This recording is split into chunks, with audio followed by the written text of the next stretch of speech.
So I was totally inspired by the concept of servant leadership when I attended the 2-day workshop, and greatly inspired by Madana and Mary's session. So which made me to continue the journey of servant leadership champion. Great. So after attending the session, I could make a lot many changes in my behavior, character, and all, which helped me in both personal and professional life.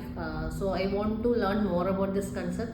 With this interest, I have joined the Servant Leadership Championship. So personally, I would say which helped me to understand the feelings of others in front of me, and professionally, I can say after attending this session, I was able to participate in multiple events in university, and which made me to move up in university, and I'm very much fortunate that I'm part of this journey, and now I have the confidence that I can face people without any shyness or fear.